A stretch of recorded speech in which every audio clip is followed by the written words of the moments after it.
Good afternoon. Alberta Sustainable Resource staff have handed out an enforcement order to stop anti-logging picketers in the Castle River Valley. Provincial staff say they're one step closer to being able to take action against people getting in the way of a logging development. Alicia Fieldberg met with protesters who say they aren't giving up.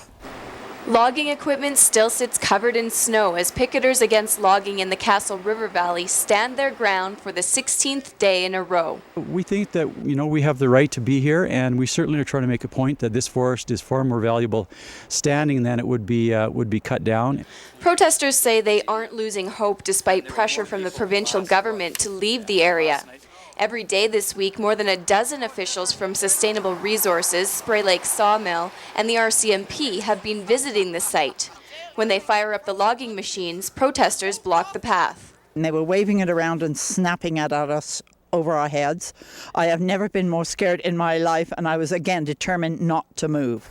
Diana Calder is one of 3 people specifically named in an enforcement order government officials handed out Wednesday evening.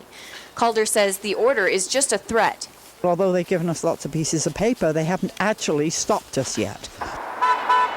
Protesters say the local, national, and international support they've been getting outweighs the intimidation they feel from the government.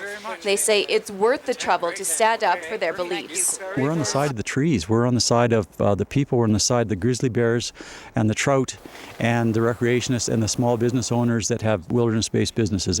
Picketers say they intend to do whatever it takes to make provincial officials reconsider their plans for the area. I think there's several of us that are quite willing to be arrested if that's what it takes, if that's what is going to, get public opinion against these kind of decisions, then I think that's what we need to let happen.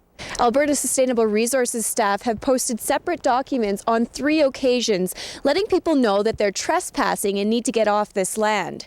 Protesters say they're going to add their own posters reminding the government that this is a designated special place. Alicia Fieldberg, CTV News, Castle River Valley.